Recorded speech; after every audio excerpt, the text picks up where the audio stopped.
ലോകമെമ്പാടുമുള്ള ക്രൈസ്തവ സമൂഹത്തിൻ്റെ ഇടയിൽ അഗ്നിനാവ് എന്നറിയപ്പെടുന്ന ശക്തനായ പ്രഭാഷകനായ ഡോക്ടർ KC ജോൺ അവർക്ക് തൂലിക മീഡിയ റൂമിലേക്ക് സ്വാഗതം.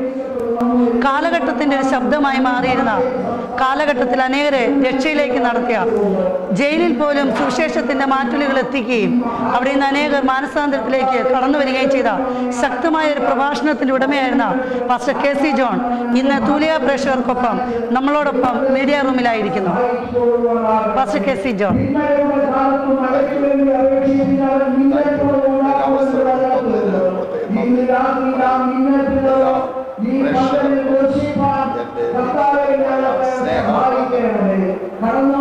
ലോകം മൊത്തം ഉറ്റുനോക്കിക്കൊണ്ടിരിക്കുന്ന, അല്ലെങ്കിൽ ലോകത്താകമാനമുള്ള ക്രൈസ്തവ സമൂഹം ഇന്ന് നമ്മളെ വീക്ഷിച്ചുകൊണ്ടിരിക്കുന്ന എല്ലാവരും തന്നെ ആകാംക്ഷയോടും പ്രതീക്ഷയോടും കൂടെ കാത്തിരിക്കുന്ന 91ാമത്തെ ഇന്ത്യ പെന്തക്കോസ്ത് ദൈവസഭയുടെ ജനറൽ കൺവെൻഷനിൽ പാസ്റ്റർ KC ജോണിന് എടുത്തു പറയത്തക്ക എന്തെങ്കിലും കാര്യമുണ്ടോ?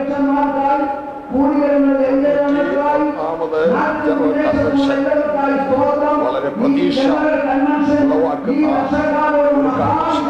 ഓരോ വർഷവും പങ്കെടുക്കുന്ന ആളുകളുടെ കാര്യത്തിൽ,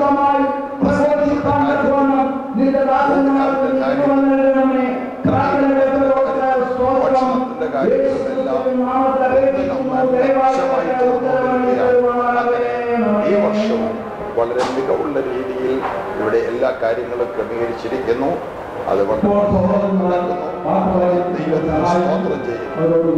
കഴിഞ്ഞ കാലഘട്ടങ്ങളെ അപേക്ഷിച്ച് ഇന്നലെ വൈകിട്ട് ഞങ്ങൾക്ക് കേൾപ്പാൻ അല്ലെങ്കിൽ അറിയുവാൻ ഇടയായി തീർന്നത് വളരെ വ്യത്യസ്തമായ നിലകളിൽ ഇത്തവണത്തെ കൺവെൻഷൻ മാറ്റുരച്ച് നിൽക്കുന്നുവെന്ന് പൊതുജന വീക്ഷണത്തിൽ നമുക്കറിയാൻ കഴിഞ്ഞു. ഇതിനെക്കുറിച്ച് എന്താ പാസ്റ്ററിന്റെ അഭിപ്രായം? വളരെ നല്ല ഒരു കൺവെൻഷനാണ് ഈ പ്രാവശ്യം നടക്കുന്നത്. എല്ലാ വിധത്തിലും അതിൻ്റെ അറേഞ്ച്മെന്റ്സ് വളരെ വിപുലമായതാണ്. പന്തൽ എല്ലാ വർഷത്തേക്കാളും വലുതാണ്, സ്റ്റേജ് വലുതാണ്. ഓരോ വർഷവും നമ്മൾ പഠിക്കുന്ന പാഠങ്ങൾ ഉൾക്കൊണ്ട് കൺവെൻഷൻ നന്നായി നടത്താൻ ശ്രമിക്കുന്നു. ഒരു കൂട്ടമാണ്, ഒരു ടീം ഇതിനുവേണ്ടി പ്രവർത്തിക്കുന്നുണ്ട്. വിവിധ കമ്മിറ്റികളുടെ കൺവീനിയൻസ് കമ്മിറ്റികൾ, ചെറുപ്പക്കാരും പ്രായമുള്ളവര്, ഔദ്യോഗിക സ്ഥാനങ്ങളെല്ലാം കൂട്ടായി ചേർന്ന് ചെയ്യുന്ന വലിയ പ്രയത്നമാണിത്. അത് വളരെ സഫലമായി തീരുന്നു.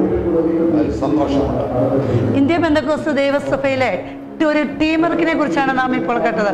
പ്രായഭേദമന്യേ ചെറുപ്പക്കാരെന്ന് യൗവനക്കാര്, പ്രായമുള്ളവര്, ലീഡർഷിപ്പിലുള്ളവര് എല്ലാവരും ഒരുപോലെ ചേർന്ന് നിന്ന് വളരെ കൂട്ടായ ഒരു പ്രവർത്തനം കൊണ്ടാണ് 91ാമത്തെ കൺവെൻഷൻ ഇന്ന് ജനശ്രദ്ധയെ ആകർഷിക്കപ്പെട്ടത്. പാസ്റ്റർ KC ജോൺ, കഴിഞ്ഞ കാലഘട്ടങ്ങളിൽ താങ്കൾ കാലഘട്ടത്തിന്റെ ഒരു ശബ്ദമായിരുന്നു. ഇനി എന്നാൽ പുതിയൊരു ജനറേഷനിൽ, അല്ലെങ്കിൽ ഇപ്പോൾ കടന്നു വന്നുകൊണ്ടിരിക്കുന്ന യുവതലമുറയിൽ അങ്ങനെ എടുത്തു പറയത്തക്ക നിലകളിൽ ആരെങ്കിലും ഉള്ളതായി പാസ്റ്ററിന്റെ ശ്രദ്ധയിൽപ്പെട്ടിട്ടുണ്ടോ? ദൈവത്തിന്റെ മഹാകൃപയാൽ വളരെയധികം ആളുകളെ ദൈവം നമ്മുടെ പ്രസ്ഥാനത്തിലും പെന്തക്കോസ്ത് സഭകളിലും സുവിശേഷ രംഗത്തും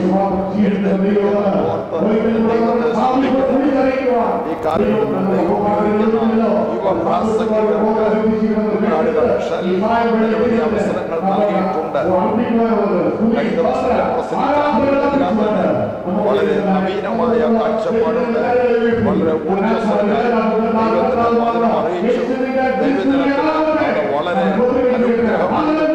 തുറന്നുള്ള ദിവസങ്ങളിൽ അങ്ങനെയുള്ള ആളുകൾ ഇവിടെ ശുശ്രൂഷിക്കാൻ പലരെ ദൈവം അതിനുവേണ്ടി ഒരുക്കിയിട്ടുണ്ട്. അതിനുവേണ്ടി എഴുന്നേൽപ്പിച്ചിട്ടുണ്ട്. Pastor TD Babu, pastor KJ Thomas, pastor D Monachan, pastor Thomas, pastor Sami Kurian, അതുപോലെ പാസ്റ്റർ രാജു പോക്കാല, പാസ്റ്റർ ഷിബു നെടുവേലി, ഇതുപോലെയുള്ള നിരവധി പ്രസംഗങ്ങൾ ഇതായിട്ട് രംഗത്ത് വന്നിരിക്കുന്നവര് വളരെയധികം പ്രയോജനപ്പെട്ടുകൊണ്ടിരിക്കുന്നു.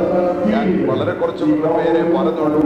വളരെ ആളുകളുടെ പേര് പറയാനുണ്ട്. ഒരു നല്ല നിര തന്നെ വളരെ ശക്തമായി ദൈവത്തിന്റെ വചനം പ്രസംഗിപ്പാൻ പ്രാപ്തരായി തീർന്നിരിക്കുന്നു എന്നത് നമുക്ക് അഭിമാനിക്കാൻ. ഇന്ത്യ പെന്തക്കോസ്ത് ദൈവസഭയിൽ ശക്തരായ പ്രഭാഷകരുടെ ഒരു യുവതലമുറ വളർന്നു വരുന്നുണ്ട്. അല്ലെങ്കിൽ അടുത്തൊരു കാലഘട്ടത്തിൽ ഒരിക്കലും ശക്തന്മാരായ പ്രഭാഷകന്മാർ ഇല്ലാതെ പോവുകയില്ല എന്നുള്ളൊരു മുന്നറിയിപ്പാണ് പാസ്റ്റർ KC ജോൺ പ്രേക്ഷകർക്ക് വേണ്ടി ഇപ്പോൾ ഇവിടെ പറഞ്ഞത്. പാസ്റ്റർ KC ജോൺ, ഈ സമകാലിക വിഷയങ്ങളിൽ വളരെയധികം മാനസിക സംഘർഷങ്ങൾ ഉണ്ടാക്കുന്ന നിലകളിൽ ചില പ്രത്യേക വിഷയങ്ങളിൽ സഭയോടുള്ള ബന്ധത്തിൽ അല്ലെങ്കിൽ ഇന്ത്യ പെന്തക്കോസ്ത് സഭയോടുള്ള ബന്ധത്തിൽ പാസ്റ്റർക്ക് നേരിടേണ്ടി വന്നു.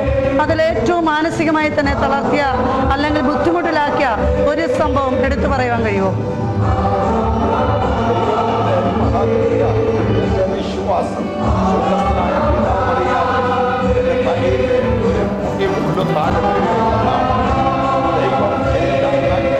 മാത്രം ചെയ്യുന്നവർ മാനസികാഘാതം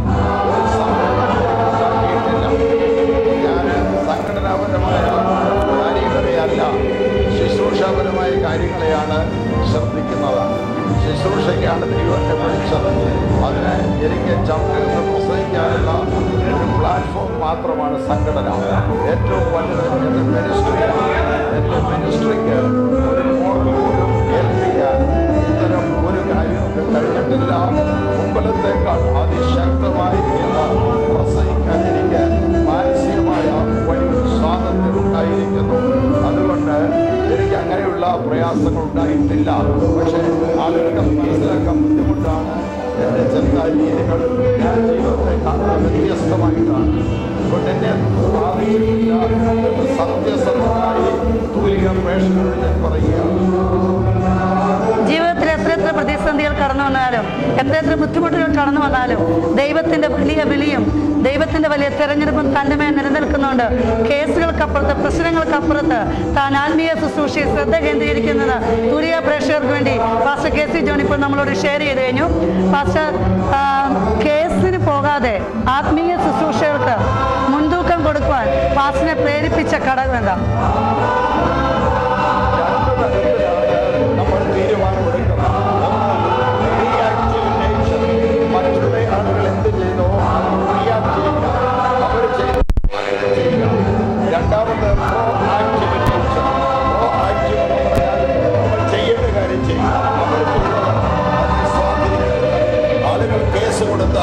അതിൽ നമ്മൾ പരാജയപ്പെട്ടുവെങ്കിൽ അതിന് മുകളിൽ പോകുക എന്ന റിയാക്റ്റീവ് നേച്ചറാണ്. രണ്ട് കാര്യം ഞാൻ ആലോചിച്ചു. ഒന്ന്, ഞാൻ റിയാക്റ്റീവ് നേച്ചർ അല്ലല്ലോ എൻ്റേത് പ്രോ ആക്റ്റീവ് ആണല്ലോ. അപ്പോൾ അതുകൊണ്ട് ഞാൻ കേസ് കൊടുക്കണ്ട. രണ്ട്, കേസിന് ഞാൻ പോകുന്ന വിഷയം എന്താണ്? കേസിന് പോകുന്ന വിഷയം എനിക്ക് IPC-യിലുണ്ടായിരുന്ന ഒരു കസേര നഷ്ടപ്പെട്ടു. ആ കസേരയ്ക്ക് വേണ്ടിയാണ് കേസിന് പോകുന്നത്. അത് ഏറ്റവും ചെറിയ കാര്യമാണ്. അത്തരം ചെറിയ കാര്യങ്ങൾക്ക് വേണ്ടി ഞാൻ പോകുന്നത് ഏറ്റവും ഹീനമാണ് എന്നെനിക്ക് ബോധ്യമായി. അതുകൊണ്ടാണ് ഞാൻ തീരുമാനിച്ചത് ഒരിക്കലും ഇത്തരം കാര്യങ്ങൾക്ക് കേസിന് പോകുകയില്ല. ദൈവത്തെ കാത്തിരിക്കുക, ദൈവത്തിൻ്റെ സമയത്തിന് വേണ്ടി കാത്തിരിക്കുക, ദൈവത്തിൽ നടത്തുന്ന വഴിയിൽ കൂടെ പോവുക. അങ്ങനെ ആ കാര്യത്തെ ആ രീതിയിൽ നേരിടാനിടയായി. അതുകൊണ്ടാണ് വളരെ പ്രാർത്ഥിച്ച് അങ്ങനെ ഒരു തീരുമാനമെടുക്കുവാൻ എനിക്കിടയായത്. കഴിഞ്ഞ 40 വർഷത്തെ ശുശ്രൂഷ കാലയളവിൽ സഭാ നേതൃത്വത്തോടുള്ള ബന്ധത്തിൽ ഇന്ത്യ പെന്തക്കോസ്ത് ദൈവസഭയുടെ നേതൃത്വത്തിൽ അനേക കേസുകൾ ഈ IPC-യോടുള്ള ബന്ധത്തിൽ വന്നിട്ടുണ്ട്. ഇതിൻ്റെ എല്ലാം പിന്നിൽ നിന്ന് IPC-ക്ക് വേണ്ടി വളരെ ശക്തമായി സപ്പോർട്ട് ചെയ്യുകയും കോടതികളിലൊക്കെ ഇതിൻ്റെ ആവശ്യങ്ങൾക്ക് വേണ്ടി കടന്നു പോവുകയൊക്കെ ചെയ്തിട്ടുണ്ട്. എന്നാൽ തൻ്റെ വ്യക്തിപരമായൊരു വിഷയം വന്നപ്പോൾ അതിനകത്ത് ഇടപെടാതെ മാറി നിന്നുകൊണ്ട് ദൈവത്തിൽ ആശ്രയിപ്പാൻ തക്കോണം പാസ്റ്ററുടെയായി തീർന്നു. ഈ യുവതലമുറയിൽ ഇത്തരം വിഷയങ്ങൾ കടന്നു വരുമ്പോൾ അവർക്കൊരു മുന്നറിയിപ്പായിട്ട് പാസ്റ്റർ എന്താ പറയാനുള്ളത്? 47 വർഷമായി ഞാൻ മിനിസ്ട്രിയിലാണ്. 20ാമത്തെ വയസ്സിൽ സുവിശേഷം പ്രസംഗിച്ച് തുടങ്ങിയതാണ്. 67 വയസ്സുണ്ട്. അത് കഴിഞ്ഞ് സഭയുടെ ഔദ്യോഗിക സ്ഥാനങ്ങളിൽ വന്നത് 30ാമത്തെ വയസ്സിലാണ്.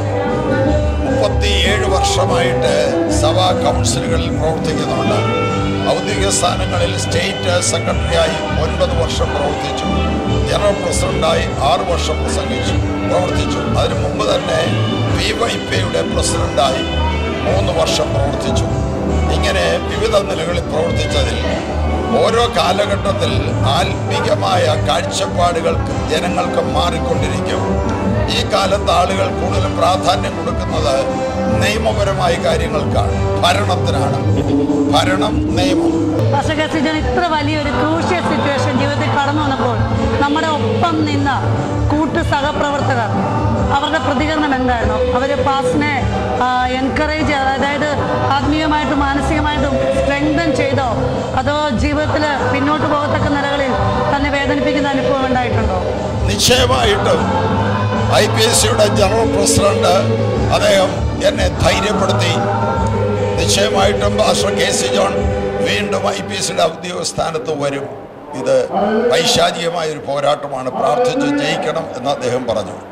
IPSCയുടെ എന്നോടൊപ്പം പ്രവർത്തിച്ചിരുന്ന ജോയിന്റ് സെക്രട്ടറി ആയിരുന്ന പാസ്റ്റർ സാം ജോർജ്, അദ്ദേഹത്തെയാണ് ആദ്യം ഞാൻ ഈ കാര്യം വിളിച്ചറിയിക്കുന്നത്. അദ്ദേഹം വളരെയധികം സങ്കടപ്പെട്ടു, വളരെ വിഷമിച്ചു. അദ്ദേഹം ആക്ടിംഗ് സെക്രട്ടറി ആകത്തില്ല എന്നൊക്കെ എന്നോട് പറഞ്ഞുവെങ്കിലും സഭയാണ് വലുത്, സഭയെ സ്നേഹിച്ച് സഭയുടെ ഒരു കാര്യങ്ങളും മുടങ്ങാൻ പാടില്ല, പ്രത്യേകിച്ച് കുമ്മനാട് കൺവെൻഷൻ ഏറ്റവും ശക്തമായി നടക്കണം, എല്ലാ സഹായവും എല്ലാ ആലോചനയും ഞാൻ ചെയ്യാമെന്ന് പറഞ്ഞ് അദ്ദേഹം അതിൽ വളരെ താല്പര്യമായി പ്രവർത്തിക്കാൻ തുടങ്ങി. തുലിക ടിവിയുടെ പ്രേക്ഷകരോട് ഞങ്ങൾക്കും പറയാനുള്ള ഇത് തന്നെയാണ്. ജീവിതത്തിന്റെ എത്ര വലിയൊരു പ്രതിസന്ധി നാം ലീഡർഷിപ്പിൽ നിൽക്കുമ്പോഴും സഭയോടുള്ള ബന്ധത്തിലും ഏത് സാഹചര്യത്തിൽ നാം ആയിരിക്കുമ്പോഴും നമ്മുടെ കൂട്ടു സഹോദരങ്ങൾക്ക്, നമ്മുടെ കൂട്ടുപ്രവർത്തകർക്ക് ഈ താങ്ങാൻ കഴിയാത്ത ക്രൂഷ്യൽ സിറ്റുവേഷൻസ് കടന്നു വരുമ്പോൾ നാം അവരെ ഒറ്റപ്പെടുത്തുകയോ തള്ളുകയോ അല്ല ചെയ്യേണ്ടത്.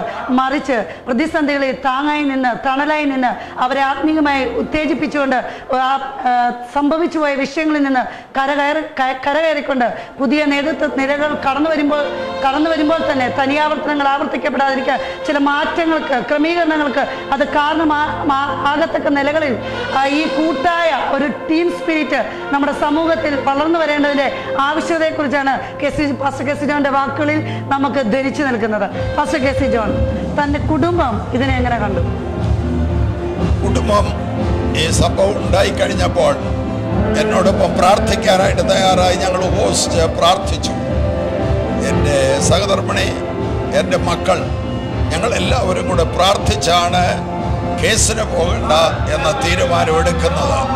അങ്ങനെ അവരെന്നെ ധൈര്യപ്പെടുത്തി. ദൈവത്തിൻ്റെ ഇഷ്ടമാണെങ്കിൽ മാത്രം ഔദ്യോഗിക സ്ഥാനങ്ങളിൽ ഇരുന്നാൽ മതി, ശുശ്രൂഷയാണ് വലുത്, അതുകൊണ്ട് കർത്താവിൻ്റെ ശുശ്രൂഷയിൽ മാത്രം ശ്രദ്ധിക്കുക എന്നായിരുന്നു അവരെനിക്ക് തന്ന സന്ദേശം. എന്നോടൊപ്പം അവരെ ശക്തമായി നിന്നു. ഒരാൾ പോലും ഈ കാര്യത്തിൽ വിഷമിക്കുകയോ മനസ്സ് തകരുകയോ ചെയ്തില്ല. ഞങ്ങൾ ഒറ്റക്കെട്ടായി നിന്ന് ഈ കാര്യത്തിൽ പ്രാർത്ഥിക്കാനും കർത്താവിനെ ഉയർത്തുവാനും തീരുമാനിച്ചു. അങ്ങനെ കുടുംബം എല്ലാ സപ്പോർട്ടും എനിക്ക് തന്നു. ഏതൊരു അഭിഷക്തന്റെയും ജീവിതത്തിൽ പ്രശ്നങ്ങൾ കടന്നു വരാം, പ്രതിസന്ധികൾ കടന്നു വരാം. എന്നാൽ തൻ്റെ സഹധർമ്മിണിയും കുഞ്ഞുങ്ങളും ഒരുപോലെ നിന്ന് പ്രാർത്ഥനയിൽ പിന്താങ്ങി അഭിഷക്തനെ മുന്നോട്ട് നയിപ്പാൻ തക്കുന്നത് കാരണമായി തീർന്നു. ഞങ്ങളെ കേൾക്കുന്ന പ്രേക്ഷകർക്ക് ഇതൊരു ഗുണപാഠമായി തീരട്ടെ എന്ന് ഞങ്ങൾ ആശംസിക്കുന്നു. പാസ്റ്റർ KC ജോൺ, ഇപ്പോൾ ഈ നടക്കുന്ന ജനറൽ കൺവെൻഷനിൽ വരും ദിവസങ്ങളിൽ പാസ്റ്ററിന്റെ വ്യക്തിപരമായുള്ള പ്രതീക്ഷ എന്താണ്? എൻ്റെ പ്രതീക്ഷ ഈ കൺവെൻഷൻ മുഖാന്തരം മാറുന്ന സാഹചര്യമുള്ള ഈ രാജ്യത്ത് 10,000-കണക്കിന് സുവിശേഷകരെ പ്രോത്സാഹിപ്പിച്ച് അവർക്ക് വേണ്ട ഊർജ്ജസ്വലത നൽകി, ആവേശം നൽകി അവരെ വയലിലേക്ക് ഇറക്കുവാൻ മുഖാന്തരമാകണം. അതാണ് എൻ്റെ ആഗ്രഹം, അതാണ് എൻ്റെ പ്രാർത്ഥന. നമ്മുടെ മുൻഗണന എപ്പോഴും തെറ്റിപ്പോകാൻ പാടില്ല. നമുക്ക് വസ്തുക്കൾ ആവശ്യമാണ്, കെട്ടിടം ആവശ്യമാണ്, വിശാലമായ എല്ലാ ഇൻഫ്രാസ്ട്രക്ചറും ആവശ്യമാണ്. പക്ഷേ നമ്മുടെ മുൻഗണന മിഷനാണ്, സുവിശേഷമാണ്. സുവിശേഷം ഇന്ത്യയിൽ എത്തിക്കുക എന്നതിന് വേണ്ടി ദൈവം എഴുന്നേൽപ്പിക്കുകയും ദൈവം അഭിഷേകം പ്രാധാന്യം കൊടുക്കുന്ന, സുവിശേഷത്തിന് വേണ്ടി പ്രാധാന്യം കൊടുക്കുന്ന കൺവെൻഷൻസ് അല്ലേ അപ്പോൾ നടക്കുന്നത്? സുവിശേഷത്തിന് പ്രാധാന്യം കൊടുക്കുന്നു. അതാണ് എൻ്റെ പ്രതീക്ഷ എന്ന് ഞാൻ പറയുകയാണ്. കൂടുതൽ വരും ദിവസങ്ങളിൽ പാസ്റ്റർ KC ജോൺ പ്രതീക്ഷിക്കുന്നത് ശക്തമായ സുവിശേഷത്തിന്റെ ശക്തി ഇന്ത്യയിൽ മൊത്തം, ഇന്ത്യയുടെ വിവിധ സ്റ്റേറ്റുകളിൽ ഇവിടെ കൂടി വരുന്ന ജനങ്ങളിൽ, അത് ഗ്രാമങ്ങളിൽ നിന്ന് ഗ്രാമങ്ങളിലേക്ക്, പട്ടണങ്ങളിൽ നിന്ന് പട്ടണങ്ങളിലേക്ക്, സംസ്ഥാനങ്ങളിൽ നിന്ന് സംസ്ഥാനങ്ങളിലേക്ക്, ഇന്ത്യ മൊത്തത്തിൽ ആ സുവിശേഷ പ്രചാരണത്തിൽ, സുവിശേഷ ഘോഷണത്തിൽ ഇന്ത്യ പെന്തക്കോസ്ത് ദൈവസഭ ഒരു പൂർണ്ണ പങ്കാളിത്തം വഹിക്കുമെന്നുള്ള വലിയൊരു ആഹ്വാനമാണ് പാസ്റ്റർ KC ജോണിൽ നമ്മളിപ്പോൾ കേട്ടുകൊണ്ടിരിക്കുന്നത്. പാസ്റ്റർ KC ജോൺ, ഈ വരുന്ന 2 ദിവസങ്ങൾ പാസ്റ്റർ ഈ നമ്മൾ ഈ കൺവെൻഷനെ കുറിച്ചൊന്ന് എടുത്തു പഠിക്കുമ്പോൾ ഇതിൽ വലിയൊരു ജനസാന്ദ്രത നമ്മൾ പ്രതീക്ഷിക്കുന്നു. ഇനി ശക്തന്മാരായ അഭിഷക്തന്മാർ ദൈവവചനം ഘോഷിക്കപ്പെടുവാൻ ശ്രമിക്കുന്നു. ഈ ദിവസങ്ങളിൽ വ്യക്തി ജീവിതങ്ങൾ കർത്താവിന് വേണ്ടി സമർപ്പിക്കപ്പെടും എന്നൊരു പ്രതീക്ഷയുണ്ടോ? നിശ്ചയമായിട്ടും വളരെയധികം ആളുകൾ, അനുഭാവികൾ, തീരുമാനം ഇതുവരെ എടുത്തിട്ടില്ലെങ്കിലും കാര്യങ്ങൾ അറിയാൻ താല്പര്യപ്പെടുന്നവർ, രോഗശാന്തിയുടെ പ്രാർത്ഥനയ്ക്ക് വേണ്ടി വരുന്നവർ, ഇങ്ങനെ വിവിധ വിഭാഗം ആളുകൾ ഈ ഗ്രൗണ്ടിൽ വന്ന് തിങ്ങി നിറയുമെന്നാണ് ഞാൻ പ്രതീക്ഷിക്കുന്നത്. അവരിൽ നിന്ന് നൂറുകണക്കിന് ആളുകൾ വിശ്വാസത്തിലേക്ക് വരുവാൻ ഈ കൺവെൻഷൻ മുഖാന്തരമാകും എന്നാണ് എൻ്റെ പ്രതീക്ഷ. പ്രതീക്ഷ അങ്ങനെ തന്നെ കർത്താവ് നിറവേറ്റുമാറാകട്ടെ. എന്നാൽ ലോകം മൊത്തം ഉറ്റുനോക്കുന്ന ഒരു ചോദ്യമുണ്ട്. സമൂഹത്തിലെ സാമൂഹ്യ ആചാരപ്രകാരം വർഷം തോറും പള്ളിപ്പെരുന്നാളുകൾ ആഘോഷിക്കുന്ന പോലെ, കൂടാര പെരുന്നാളുകൾ ആഘോഷിക്കുന്നത് പോലെ പെന്തക്കോസ്തുകാരും വർഷം തോറുമാണോ ഈ കൺവെൻഷൻ കൂടി വരുന്നത്? അതോ അതിനും അപ്പുറത്ത് ചില ദൈവിക പ്രവൃത്തികൾ, ദൈവിക സാന്നിധ്യം അനുഭവിക്കുന്ന ഒരു കൺവെൻഷനായി ഇത് തീരുമെന്ന് പാസ്റ്റർ ആഗ്രഹിക്കുന്നു?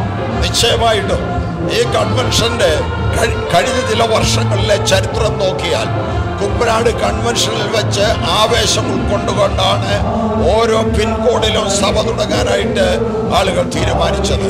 കുമ്പനാട് കൺവെൻഷനിൽ ആവേശം ഉൾക്കൊണ്ടുകൊണ്ടാണ് വടക്കേ ഇന്ത്യയിലേക്ക് പോകുവാൻ വളരെ ചെറുപ്പക്കാർ താല്പര്യപ്പെട്ടത്.